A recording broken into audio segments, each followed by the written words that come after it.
Jumlahe 7 dina. Lah dina apa ae dina naas. Sing gare wong apes.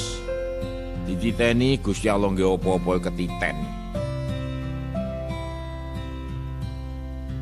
Wis ana rambu-rambu. Jumlahe 7 dina. Apa saja? Iki disusun cara nadoman iki. Tawakko minal ayyami sab'an kawamila wala tabtaghi fihinna bai'an wala safar. Tawakko ati-ati yo sira minal ayyami sangga pira-pira dina sab'an ing 7 dina. Ati-ati lho ana 7 dina sing diarani dina-dina naas kawamilan hali sempurna. Wala tabtaghi aja nyupri sira fihinna ing dalam sab'an bai'an ing dodolan wala safar aja lunga-lunga. Nek iso aja kulaan, aja tuku barang-barang penting tu omah, tuku kendaraan pas dina naas. Hati-hati nek iso aja lunga-lunga sing kira-kira mbahayakno dina naas. Bahkan walatal bisan aja nganggo temen sira sauban jadian pakaian kang anyar. Nek iso aja nganti tuku pakaian anyar pas naas.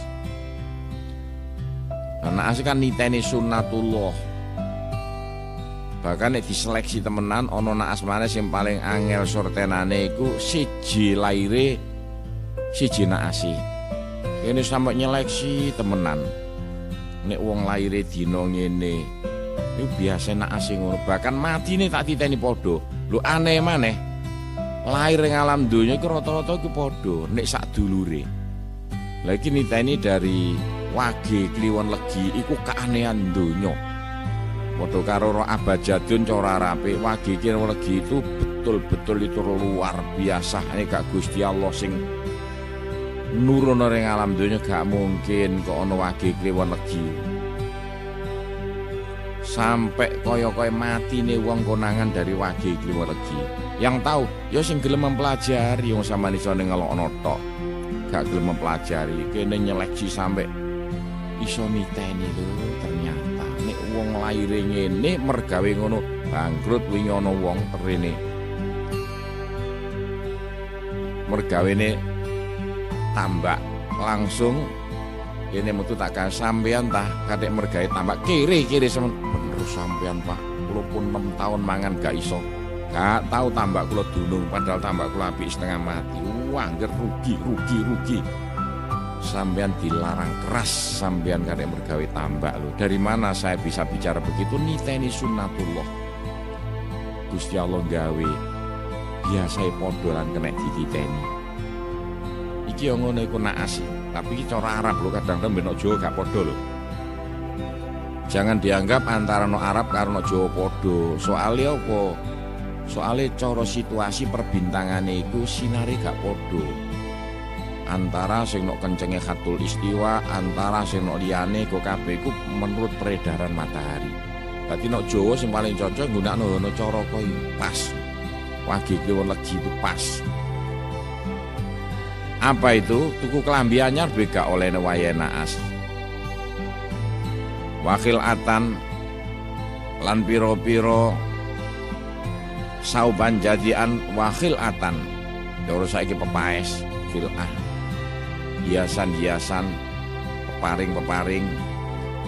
Wala tangki ojo ngrabi jalun sae wong wedok ojo rabi pas wae dina naas. Kobil tune lho. Bahkan wala takhruj nandur sira sajare ing wit gedhe nek Jawa kene niteni pas dina Selasa Wage rata-rata tak titeni nandur barang-barang sing gedhe. Biasane durung sampai uwoh iku sing nandur mati. Tak titeni lho, lah kok iya wong mondasi omahe Selasa Wage durung dinggone wonge mati. Iku aku sak pirang-piruang lho, lah kok iya dadakan. Ada apa ana dina Selasa Wage? Iku nek hitungan Jawa. Tak critakno aku niteni oleh pirang-pirang wong mondasi omah pertama karek Selasa Wage durung nggone mati, mbok ketabrak motor, bawa tengi senep, bahkan tau nyeleksi no sedayu pas wayahe nyelameti omahe ngleboni mari selamatan mati. Ya bengi iku selamatane jam 10 buyar jam 11 mati. Lho ngono tak takokno nek ana keanehan-keanehan kok ada apa dina Selasa lagi gak ngerti gini. Wala tahkirona lan aja ngremehno temen sira bi'ron ing wala tahfirona aja ngeduk temen sira bi'ron ing sumur. Aja ngeduk sumur pas wayahe dina naas. Wala tahkirona wala tahfirona bi'ron wala tabni aja mbangun sira manjilan ing omah, aja mbangun omah pondasi niat ingsune. Muka bilata sultan ngadep penguasa. Biasa dina iki ngadep Pak Bupati ya gak le apa-apa. Rasane dikei pethuki begak. Fal hadar al hadar ati-ati, ati-ati ana 7 dina jumlahe. Iki cara Arab. Durung karane padha karo kene lho. Kene iki Jawa. Kok kene niteni akeh ramalan no Arab karo no Jawa iku ora padha. Kok perbintangane gak padha. Ramalan Cina karo Jawa iki kadang-kadang sok-sok ana padane. Mirip-mirip.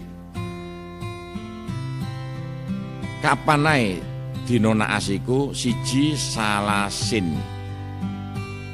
wa khamsin tanggal 3 wa khamsin tanggal 5 tanggal Jawa lho iku besar sura Sapar. Sumasya alisa asara banjur tanggal 13. Wayat ba'ulan ngenut ha ing salisa asara mimba'din sause mimba'dira sause salisa asara sadisa asar 16. Tanggal 3, tanggal 5, tanggal 13, tanggal 14, papat. Wahadi awal isrin tanggal 21. Latan saja lali sapa sira hadrau ing ngreksa hadi asar. Wa arba wal isrun tanggal 24 6 kurang 1. Wa arba wal isrun wal khamisul athar talimang dina kang buri.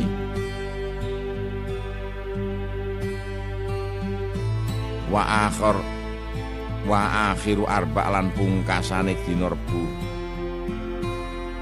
Minas syahri sangka ulan tiap-tiap Rebu akhir ulan. Bisa nek Rebu maneh wis ulan liya. Lah iki niteni dari mana? Ini niteni dari kejadian-kejadian Gusti Allah nekakno.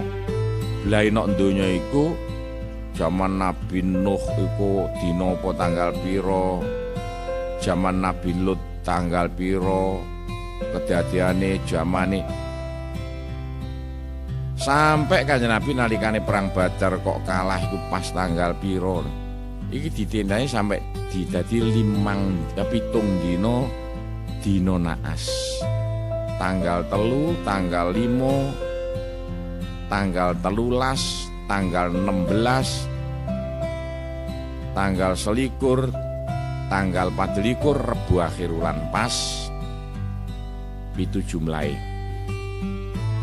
Tarkuha te ninggalno akhiru arba kama auroda kaya barang kang nyeritakno anas apa nas alladzi kang wis terkenal apa nas wasyar tegese terkenal apa nas. Begitulah cerita-ceritane sing wis terkenal. Dadi hati-hati nek iso tanggal-tanggal iku aja digawe urusan-urusan penting. Mergo dititeni kurang apike. Kaya ngeduk pondasi sapiturute. Tamaka ngreksa sira umuman ing pira-pira susah. Dumta kang langgeng to netepi sira hayane dalam waktu urip fa innahum sak temene fa innahum ka ayyami adin. Fa innahum iku ka ayyami kaya pira-pira dinane kaum Ad. Tawakkahu man dum tahayan. Fa Fa innahum ndak gak patek penak iki. Iya. Gak ono sing gak fa innahum. Moro-moro nyelena kono.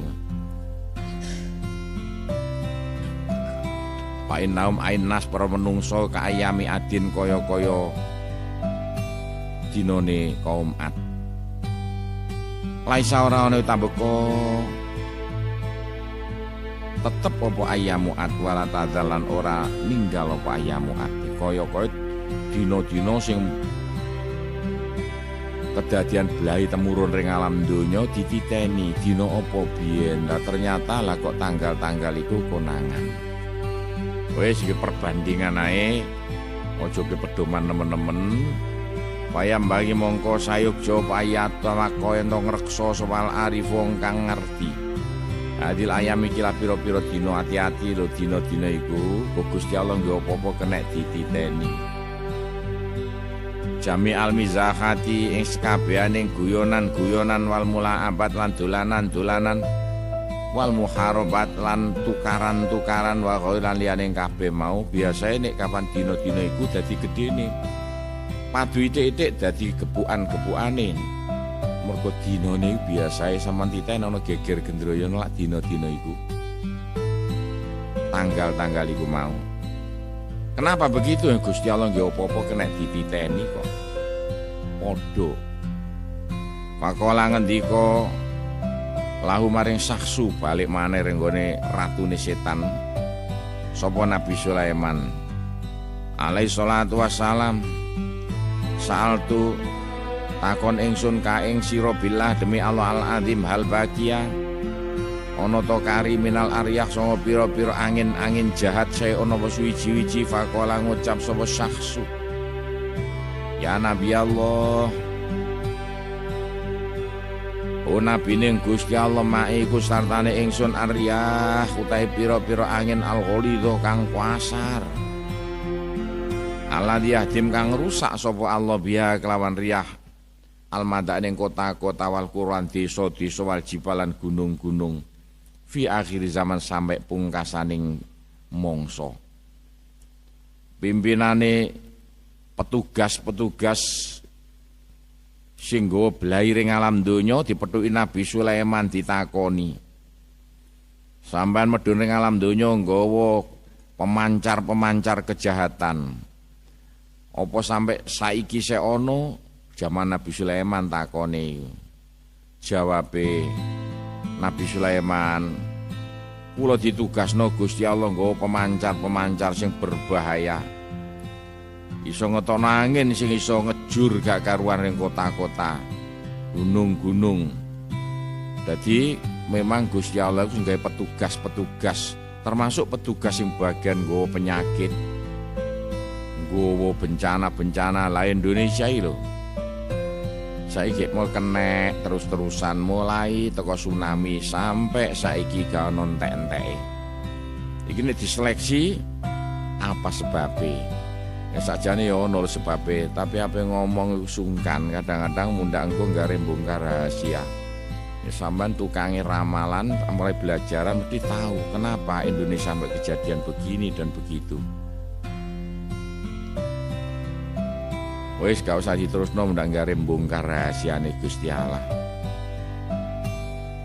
Wa minha far usmihi idza marra minhu miqdaru sya'ratin. Iki ceritane tuh maneh iki bukan titike timbangane palang leren sik wa billahi taufik wal hidayah waridho wal inayah. Wassalamualaikum warahmatullahi wabarakatuh.